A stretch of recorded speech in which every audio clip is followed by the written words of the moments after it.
Praise the lord. మన ప్రభు అయిన యేసుక్రీస్తు నామంలో మీ అందరికీ నా హృదయపూర్వకమైన వందనాలండి. దేవునికి స్తోత్రాలు.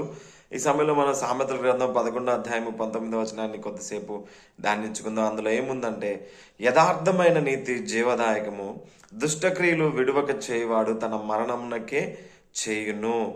ఇక్కడ 11వ అధ్యాయం మొత్తం మనం జాగ్రత్తగా గమనిస్తే ఏం కనపడుతుందంటే, నీతిమంతుడు దుష్టుడు అంటే భక్తిహీనుడు వీళ్ళ గురించి వివరిస్తూ ఉంటాడు. నీతిమంతుడు ఎలా ఉంటాడు, దుష్టుడు ఎలా ఉంటాడు అని చెప్తూ ఈ మాట చెప్తా ఉన్నాడు.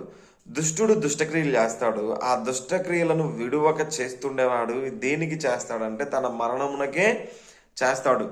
అంటే దుష్టక్రియలు అంటే ఏంటి? దుష్టక్రియలు అంటే మొట్టమొదటిగా దేవుని యందు భయభక్తులు లేకపోవడమే దుష్టక్రియ. దేవుడు లేడు, జీవుడు లేడు, ఆయన చూడడు చెయ్యడు అని భక్తి భయము విడిచి చేసేటువంటి ప్రతి క్రియ కూడా దుష్టక్రియే. అందులో దొంగతనం కావచ్చు, వ్యభిచారం కావచ్చు, అబద్ధం చెప్పడం కావచ్చు, నీ పొరుగు వారిని దోచుకోవడం కావచ్చు, బలహీనుడు లేకపోతే శక్తి లేనటువంటి వాడిని విపరీతంగా శ్రమ చేయించుకొని వాడికి ఇవ్వాల్సినటువంటి ప్రతిఫలం ఇవ్వకుండా వాడిని మోసం చేయడం కావచ్చు, వాడిని వాడుకోవడం కావచ్చు. ఇక రకరకాలు సిగరెట్లు, మద్యపానము, డ్రగ్స్ ఇలాంటివన్నీ కూడా దుష్టక్రియలే. ఇవన్నీ ఎవరు జరిగిస్తారంటే దేవుడు అంటే భయము భక్తి లేనటువంటి వారు మాత్రమే చేస్తారు.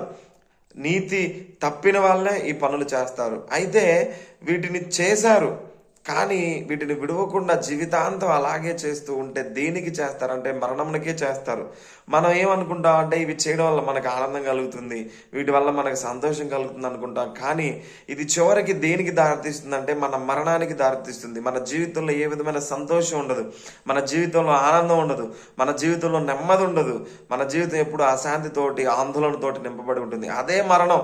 అటు తర్వాత ఇలాగే మరణిస్తే నిత్య నరకాగ్నిలో కూడా మనం మరణం అవుతాం.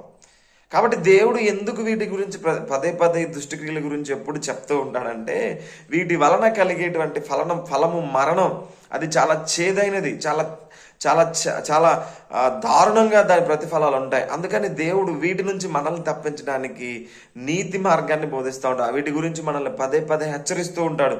ఇవి చెయ్యొద్దు, వీటి జోలికి పోవద్దు అని దేవుడు మనల్ని హెచ్చరిస్తూ ఉంటాడు. ఒకసారి వీటిని చేసాం కానీ ఆపండి అని కూడా దేవుడు హెచ్చరిస్తూ ఉంటాడు. కానీ అప్పుడు కూడా వినకుండా చేసుకుంటూ వెళ్ళిపోతే తుదుకు అది మరణానికి వెళ్ళిపోతుంది. ఇంకా దేవుడు కూడా ఏమీ చేయలేడు కాబట్టి ఆయన ముందుగా మనల్ని హెచ్చరిస్తూ ఉంటాడు. నీతిగా ఉండండి, న్యాయంగా బ్రతకండి, నేను చెప్పినట్టు జీవించండి, అప్పుడు మీకు జీవం కలుగుతుంది, ఇక్కడ సంతోషం ఉంటుంది, ఆనందం ఉంటుంది, నెమ్మది ఉంటుంది.